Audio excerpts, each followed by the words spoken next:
Salut, c'est Mathieu de Ludovox et je suis aujourd'hui... en fait, on vient de sortir de la Gen Con parce qu'on s'est fait virer parce que les portes fermaient.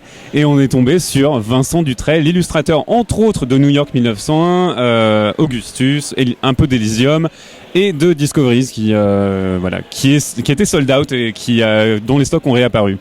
Bonjour Vincent et merci de discuter un peu avec nous. Est-ce que ça se passe bien cette Gen Con pour toi ?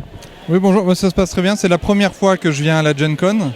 Je vais régulièrement à Essen chaque année depuis 5 ou 6 ans, mais c'est la première fois que je venais ici, donc je découvre un peu le public américain, les habitudes américaines, ce qui est assez différent. C'est pas le même public, pas les mêmes joueurs, pas les mêmes jeux. C'est très très très instructif, quoi. Et alors, est-ce que tu as repéré des trucs ? Est-ce que tu as acheté des jeux ? Oui, j'ai acheté des jeux que j'avais repérés. Moi j'habite en Corée du Sud, donc on n'a pas accès aux jeux comme en Europe, donc j'ai pu récupérer un Mysterium par exemple, des choses comme ça. Puis j'ai regardé aussi du côté de la production américaine, FFG, j'ai pu prendre d'autres jeux comme ça, ou des petits jeux de cartes aussi que je connaissais pas, que j'ai découvert sur les stands. L'avantage qu'on a quand on fait partie des équipes qui organisent, c'est qu'on peut rentrer avant tout le monde. Donc le matin, on a 1 heure de tranquillité où on peut se balader sereinement dans les allées, discuter avec les gens sans trop de bruit, sans trop d'agitation, quoi. Ok, du coup, tu vas nous parler de ton métier d'illustrateur. Je suppose aussi que tu es là un peu pour le boulot et pour voir des éditeurs que ton travail pourrait intéresser, et que tu peux pas trop en dire parce que c'est du boulot.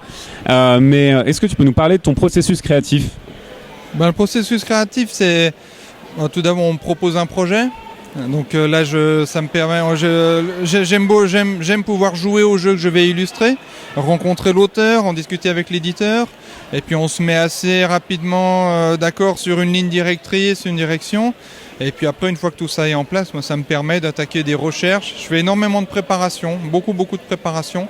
Et j'aime bien intervenir dans les projets assez tôt aussi, un peu dans le développement.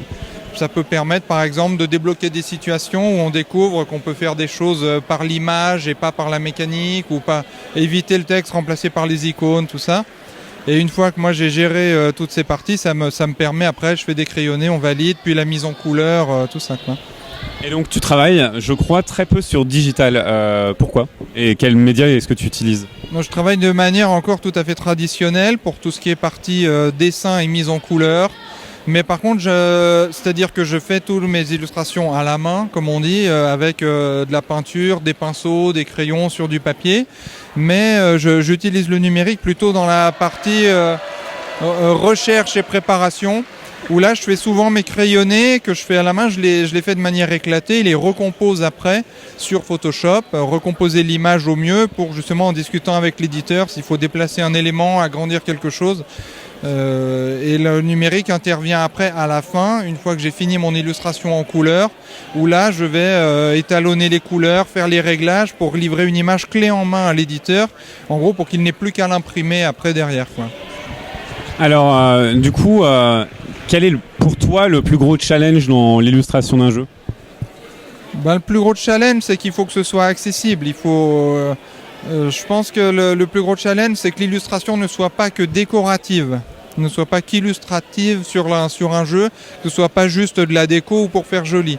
On doit pouvoir raconter une histoire, booster l'immersion des joueurs pour que les joueurs vivent encore plus le thème, l'aventure. Donc en tout cas, pour moi, c'est le plus gros challenge. C'est faire en sorte de dépasser, entre guillemets, la simple illustration, quoi. Est-ce que tu as des thèmes préférés dans l'illustration ? J'ai pas vraiment des thèmes préférés, mais des thèmes de prédilection, on va dire. C'est-à-dire que je me sens plus à l'aise dans l'aventure, le fantastique, ce qui est un petit peu historico-documenté, je dirais, comme Lewis et Clark ou New York 1901. Mais après, je suis toujours ouvert à tout, quoi. Là, en ce moment, je vais travailler sur un projet de science-fiction. Je vais faire de la science-fiction, ce que j'ai toujours eu envie de faire. Et là, je vais pouvoir le développer à ma manière. Donc, j'ai des thèmes comme ça où on me voit souvent parce que ça fonctionne bien comme ça. Mais je suis intéressé partout, en fait, hein. Je suis pas limité techniquement ou je me cantonne pas à certains aspects de l'illustration, quoi.